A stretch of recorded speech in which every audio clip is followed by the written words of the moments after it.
Marlene, kung ikikwento ko kung ganong kalawak ang paghanga ko sa iyo, siguro ang kwento ko ay mas mahaba lalabas sa kaysa kwento mo.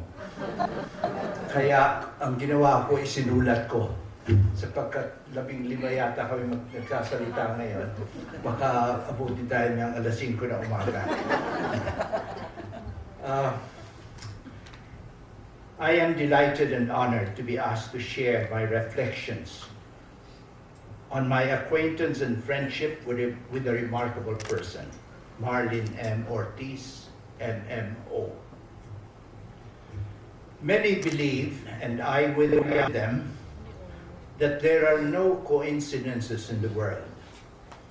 When people whose ideas and ideals somehow resonate, they are drawn together by some convergent force.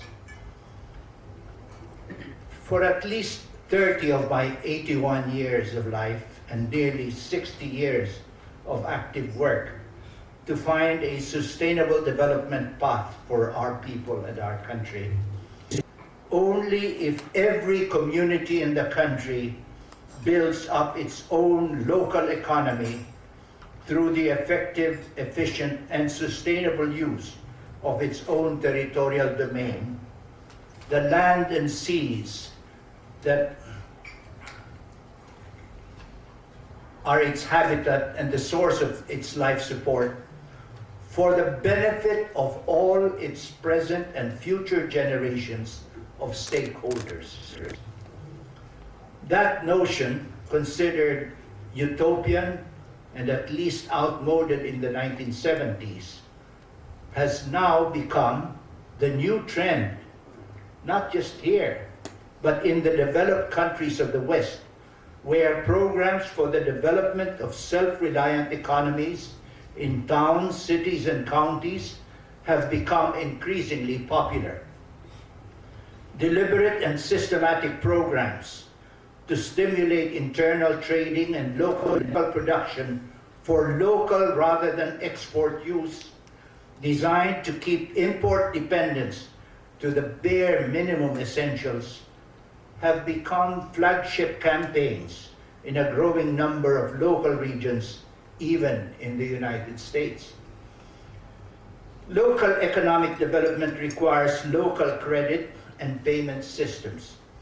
That too has developed, and many regions have set up internal clearing systems of different forms.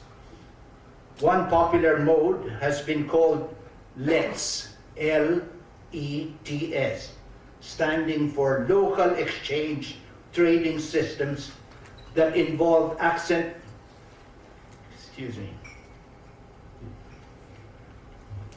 there are only 20 pages more than so. What amounts to local currencies that are used for paying local exchanges for commodities and services. It had occurred to me that local credit cards issued widely among stakeholders of a community and usable only to pay for local purchases from local producers, traders, and service providers could prove to be a potent stimulus for developing local economies.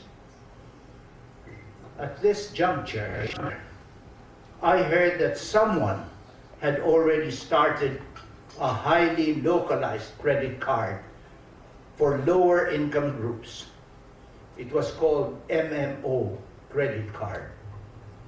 And then I met MMO, Marlene.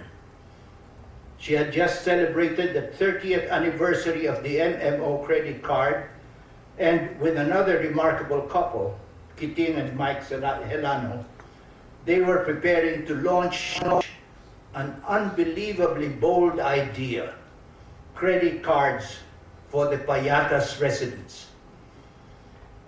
The term social entrepreneurship has only recently become popular. But at that time, some 4 years ago, I met the social entrepreneur par excellence, with the accent definitely on social, a profound and spiritually passionate concern to reach out to the poor and design a practical way not to serve them as poor, alleviate their poverty, even profit from it, and mine the so-called wealth of the bottom of the pyramid, which has become popular these days, but really to get them out of their poverty. She combined the passion with a simple, direct, and eminently practical insight into approaches that the more conventional and conservative would call overly bold, foolhardy, and crazy even. But MMO credit cards, over 3 decades of growth and financial sustainability, has demonstrated long before the popularity of microfinance the uncanny soundness of her instinct and the eminently practical reality of her utopian visions. As we celebrate her umptieth birthday, Marlene is launched on extending her rare talent for practical organization to achieve the larger vision of building working local economies. She has partnered with another visionary, a political visionary, Mayor Jess Robredo, in what might become a model of sustainable development partnerships between 2 social prototypes: a social entrepreneur, or if there's such a word, an entrepreneurs, and a social political leader to build a sustainable local economy. Marlene, we wait and watch with hope as the scenarios unfold in Bicol, in Naga City, and Libmanan, that may be the light at the end of the dark tunnel of the Philippines' future. May the Lord grant you many more years of service to God and the people of the Philippines. Happy birthday, Marlene.